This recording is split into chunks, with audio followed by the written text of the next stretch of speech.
샬롬. 오늘은 두 번째 강의입니다. 이제 매일 만날 거니까 제가 인사말은 안 할게요. 자, 우리 지난 시간에 1장, 2장 하셨고 다 읽으셨죠? 자, 오늘은 3장부터 11장까지 이야기입니다. 자, 지난번에 1장부터 11장까지가 뭐라 그랬죠? 원역사. 자, 그래서 3장 이제 타락입니다. 자, 그 전에 자, 요것 좀 봐주세요. 자, 제가 들어가기 전에 계속 요거 몇 번 할 거예요. 창출, 민수, 삿사망, 대라느, 말. 자, 요건데요. 자, 요거 조금 오늘은 설명을 좀 하겠습니다. 자, 여기 창세기 위에 욥 있죠. 그러니까 이 욥이 족장 시대에 있었던 욥이거든요. 근데 창세기 12장부터가 이제 아이야요 4명의 아브라함 첫 번째 족장이잖아요. 그래서 여기 올라가 있고요. 지금 창출민수 삿사망 대라는 말은 뭐냐면 시간이 흘러가는 순서예요. 그래서 이 시간이 흘러가고 있고 요 밑에 있는 것들은 시간이 흘러가지 않는 거예요. 자, 출애굽기 때 시내산에 올라가서 법을 받습니다. 이게 레위기예요. 민수기의 신명기, 마지막에 민수기에서 했던 신명기는 결국 민수기의 그때에 모세가 죽기 전에 고별 설교를 한 게 신명기입니다. 자, 여기까지 이번엔 창출 민수까지 제가 설명했어요. 갈 길이 너무 많고요. 시간이 진짜 너무 모자라는 거예요. 자, 그래서 오늘은 3장. 3장은 딱 키워드가 타락입니다. 인간의 죄가 들어오기 시작하는데 2장에서 에덴 동산을 이야기했어요. 3장 타락입니다. 완전 반전이죠. 자, 그런데 이 3장이 왜 타락이 됐냐면 3장 1절에 그런데 뱀은 라고 시작해요. 이 뱀이요. 자, 이 뱀으로 시작하는데요. 뱀은 사단을 지금 지칭하고 있습니다. 그래서 사단이 가장한 게 뱀이에요. 그래서 아담에게 접근하기 전에 누구에게 접근했냐면 하와에게 접근했어요. 그래서 무슨 짓을 하냐면 말씀을 의심하게 합니다. 그래서 말씀을 의심하게 해서 뭐냐면 진짜 이거 먹으면 죽어? 하나님이 그렇게 얘기했어? 라고 하면서 뭘 얘기하냐면 부정적으로 하나님의 말씀을 꽈요. 비틀어요. 부정적으로 해요. 의심가게 합니다. 이게 바로 사단의 그걸 뭐라고 말해야 돼? 사단의 어떤 꾀죠. 그런 묘책입니다. 그러니까 저와 여러분도 성경을 읽을 때 의심이 가거나 뭔가 말씀을 꼬거나 이런 게 내 속에서 일어나면 지금 이거 성령의 일은 아니다 라고 보시면 맞습니다. 자, 사단이 누군지는 천상에서 하나님의 말씀을 불순종하기 위해서 쫓겨난 타락한 천사라는 건 우리 너무나 잘 알죠. 근데 자기가 말씀에 불순종했잖아요. 그러다 보니까 사단이 와갖고 우리들에게 말씀을 의심하고 불순종하게 하는 게 사단이에요. 그래서 유혹하는 그 사단의 존재가 이사야 14장 11절에서 20절까지 설명이 있는데 그건 이사야 할 때 또 설명해 드릴게요. 그래서 부정문으로 물어봅니다. 어떻게 물어보냐면 모든 나무의 열매를 먹지 말라 하시더냐? 이렇게 딱 부정적으로 이야기합니다. 자, 그랬더니 전혀 생각하지 않고 있었던 하와가 그래, 진짜 왜 그래? 이런 의심이 가게 된 거예요. 자, 사단은 우리를 넘어뜨리려고 할 때 첫 번째 말씀을 의심하게 합니다. 그래서 저와 여러분이 넘어가시면 안 돼요. 그래서 의심하다가 결국 불순종하게 만들죠. 그게 이제 3장의 내용입니다. 그리고 사단은 항상 가까운 사람을 통해서 역사해요. 멀리 있는 사람, 1년에 한 번 만나는 사람 통해서 나를 흔들지 않아요. 꼭 가까운 남편, 아내, 자녀, 친구, 교우들 이런 사람들을 통해서 우리를 건드린다는 거죠. 자, 그렇기 때문에 우리는 말씀에 무지하면 죄를 짓게 되고 타락하게 되고 뭔가 불순종할 수밖에 없습니다. 제가 마음이 급해서 말이 자꾸 빨라지죠. 자, 그 다음 또 하나는 죄는 비교를 통해서 들어옵니다. 이 비교는 뭐죠? 먹을 수 있는데 왜 못 먹어? 또 저 사람은 저렇게 사는데 나는 왜 못 살아? 이런 비교를 통해서 의심을 하게 되면서부터 우리 가운데 죄가 들어옵니다. 죄는 말씀에 불순종한 게 죄의 기원이에요. 자, 창조 세계, 또 하나님이 만든 이 창조된 인간에게 사단이 손을 댔습니다. 자, 이렇게 손을 대면서 죄가 들어오게 됐어요. 자, 사단이 어떻게 들어왔다고요? 말씀을 의심하게 했습니다.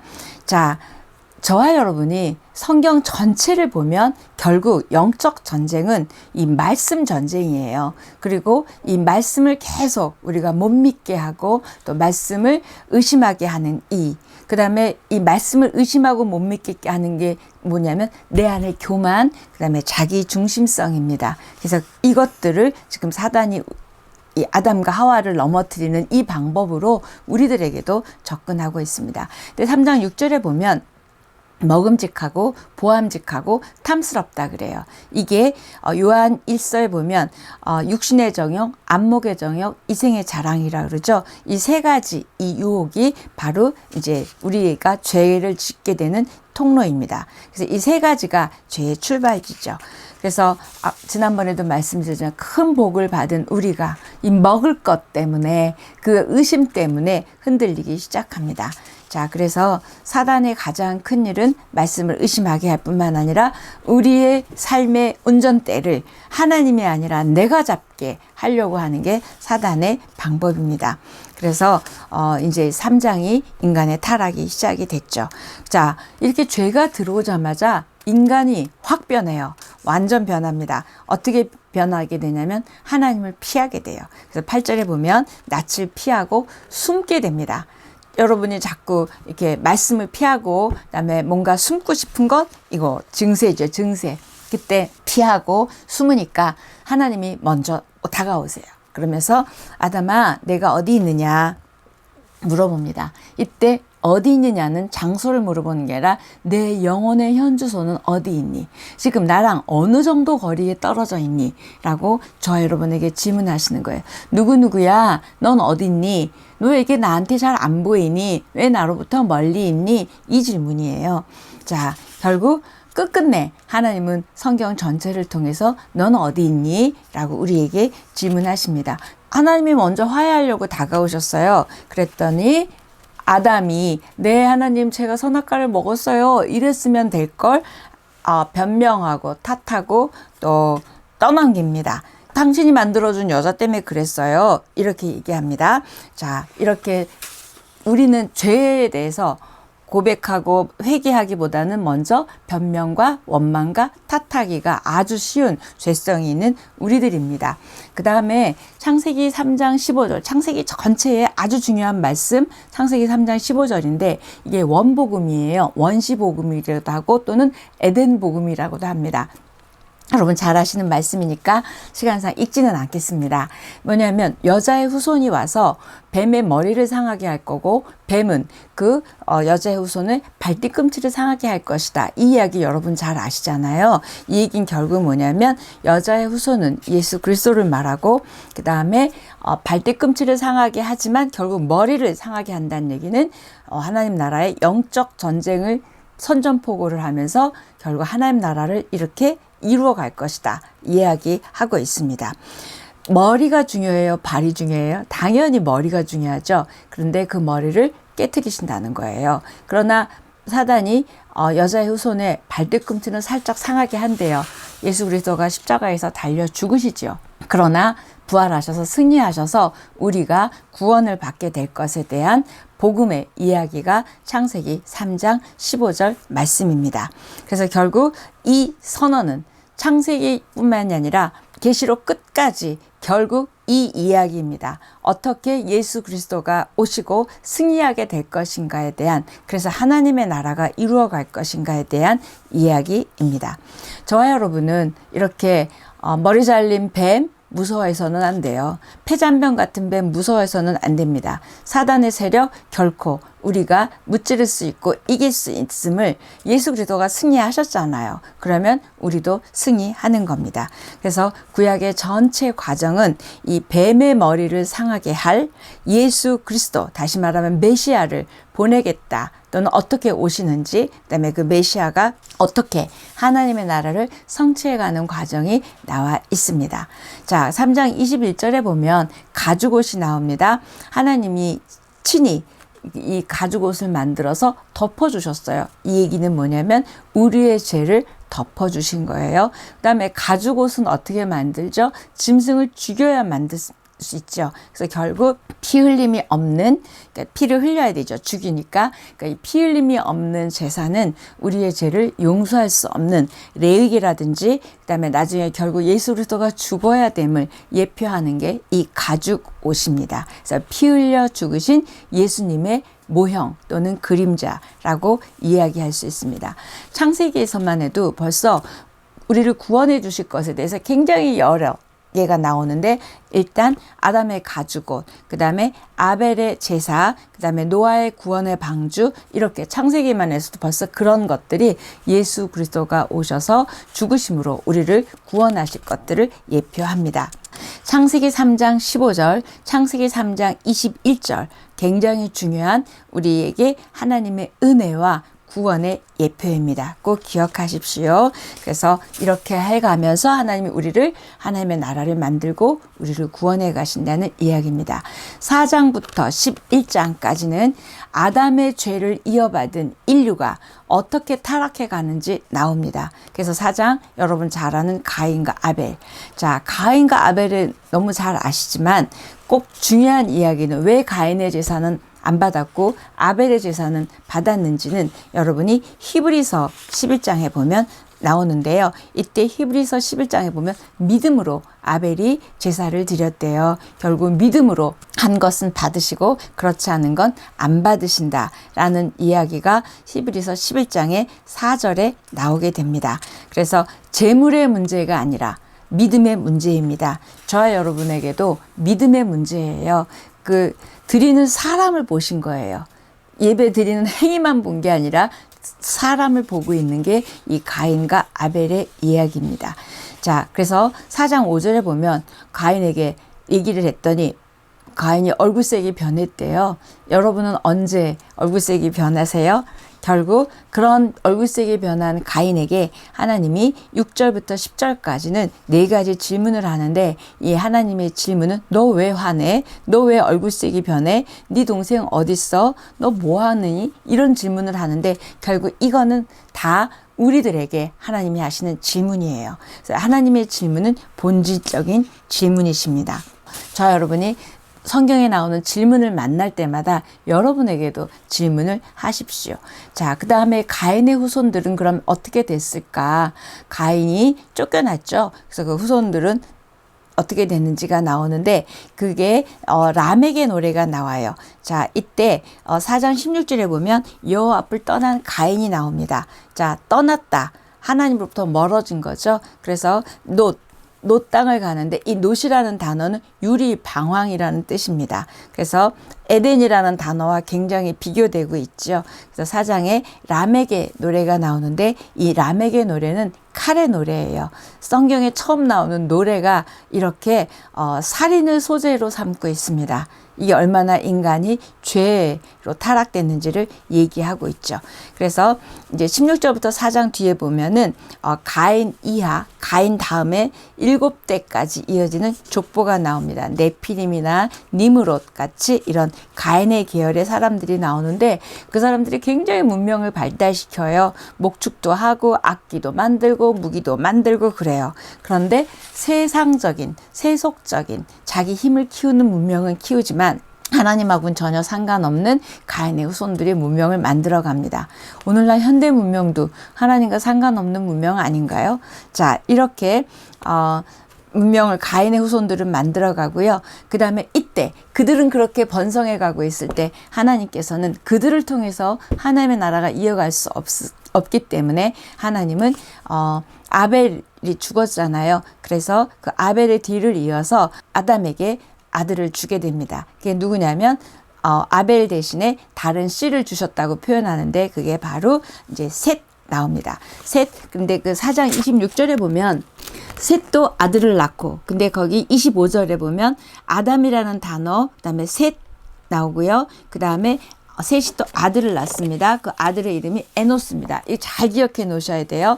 결국 셋 계열, 아담 하고 그다음에 가인은 안 돼요. 셋 계열. 이제부터는 꼭 기억해 두셔야 될 게 셋 계열입니다. 아까 분리 구별이라는 단어 창조 때 말씀드렸죠. 그런 것처럼 이제는 셋 계열을 통해서 하나님이 이 구원의 역사, 하나님의 나라를 이어가고요. 셋의 아들 에노스가 나오는데 이 에노스 때부터 여호와의 이름을 부르게 됐다. 이 여호와의 이름을 불렀다는 얘기는 하나님을 찾게 됐고 하나님을 찬양하게 됐다. 이때부터 시작이 됩니다. 그래서 성경에서는 셋의 계보를 설명하고 있습니다. 자, 그래서 기억해야 될 셋입니다. 자, 5장은 아담의 계보, 셋의 후손이겠죠. 셋의 후손의 족보가 쭉 나오게 됩니다. 그래서 셋의 계열을 통해서 노아가 나오게 되고요. 그래서 이 노아의 후손을 통해서 또 결국 하나님의 나라가 이어져 감을 보게 됩니다. 성경에 족보가 많이 나오는데 족보는 재미없어 하시잖아요. 아니에요. 족보가 굉장히 중요한데 이유는 이 족보가 어떤 방향을 가리키고 있고요. 그 방향에 딱 멈추는 곳이 있어요. 그 멈추는 곳에 하나님 나라를 이어갈 어떤 한 존재가 나오게 됩니다. 중요한 사람이 있게 돼요. 그래서 셋 나왔고 그 다음에 에노스 나왔고 쭉 가다가 노아도 나오게 됩니다. 아브라함이 결국 이 셋의 계열에서 나오게 되고요. 그 다음에 쭉 또 창세기 10장에도 가면 또 족보가 나오게 되어 있습니다. 자, 5장의 족보는 가인의 계열이 세상 문화를 만들고 있을 때 셋의 계열에 의해서 하나님 나라가 이루어져 감을 보게 됩니다. 성경 전체는 이 셋 계열과 그 다음에 가인 계열, 다시 말하면 셋 계열은 하나님 나라, 가인 계열은 세상이죠. 이 세상 나라와의 계속적인 긴장 관계, 갈등 관계입니다. 자, 5장의 족보 중에서 5장 21절로 24절까지 여러분 잘 아는 에녹이 나옵니다. 그래서 에녹 꼭 기억해 두셔야 되는데 에녹의 무드셀라를 아들을 낳게 되고 무드셀라는 969세로 성경에서 가장 오래 산 존재인데요. 별로 좋은 왕은 아니에요. 그런데 이 에녹 하면 떠오르는 단어가 여러분 동행이잖아요. 근데 하나님은 에녹에게 무드셀라를 통해서 하나님과의 동행을 하게 하셨어요. 왜 그러냐면 이 무드셀라라는 이름 뜻은 죽으면 심판이 있겠다. 무드셀라야 부를 때마다 얘 죽으면 심판이 온다는 거예요. 그러니 이 아들을 부를 때마다 에녹은 항상 심판을 생각했을 거예요. 그러니까 얼마나 잘 살았겠어요. 얼마나 하나님과 동행했겠어요. 그래서 이 에녹은 동행이고 결국 죽음을 보지 않고 하나님 가게 됩니다. 그런데 그러면 왜 무드셀라는 그렇게 오래 살았나? 하나님의 사랑이죠. 계속 시간을 주면서 이 하나님이 기다려 주신 거죠. 심판을 미루시는 거예요. 그래서 이 에녹은 끝을 보는, 심판을 보는 그 마음으로 살았기 때문에 동행할 수 있었고요. 그 다음에 이 무드셀라를 통해서 또 그 다음에 라멕이 나오고 라멕을 통해서 노아가 나오게 됩니다. 자, 무드셀라가 왜 오래 살았다고요? 하나님의 심판이 임하기 전까지 하나님이 계속적으로 기다려주시고 넘어가면서 에녹에게 시간을 주셨던 거죠. 자, 6장, 7장, 8장, 9장 홍수 이야기입니다. 여러분 잘 아시는 아까 창세기 1장부터 11장까지 네 가지 사건 있죠. 창조, 타락, 홍수. 이 세 번째 사건이요. 홍수가 6장부터 9장까지 이야기입니다. 자, 6장은 경고를 하게 되고요. 그 다음에 노아 시대가 이어집니다. 이때 6장의 5절에 보면 인간의 생각은 악한 뿐이다. 하나님이 홍수를 줄 수밖에 없는, 심판을 줄 수밖에 없는 이야기를 하고 계세요. 그 다음에 6장 8절에 보면 당대의 의인이다. 그렇게 패역한 세대, 아주 악한 분이 없는 세상 가운데서도 노아 같은 사람이 있었고 그 노아를 부르시고 그 노아를 구분하시고 분리하셔서 결국 노아를 통해서 하나님의 나라를 이어가려고 노아를 구출해 내시는 이야기가 9장까지 이야기입니다. 자, 이때 노아에 대해서도 히브리서에 나오게 됩니다. 하나님의 말씀에 반응, 순종했다는 노아이죠. 이렇게 하나님의 말씀에 순종하는 자를 통해서 하나님의 나라가 이어져감을 노아를 통해서도 이야기하는 데고, 역청을 발랐다 할 때 역청이라는 단어 뜻은 뭐냐면 속죄라는 단어예요. 속죄.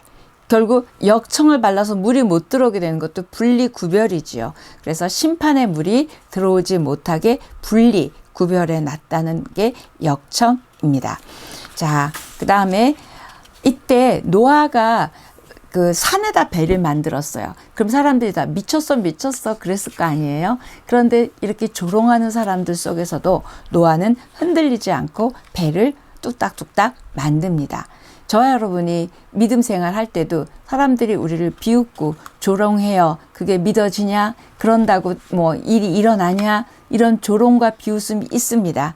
그러나 우리는 하나님의 말씀을 믿고 노아처럼 그렇게 뚝딱뚝딱 뚜벅뚜벅 걸어가는 것이 우리의 신앙입니다.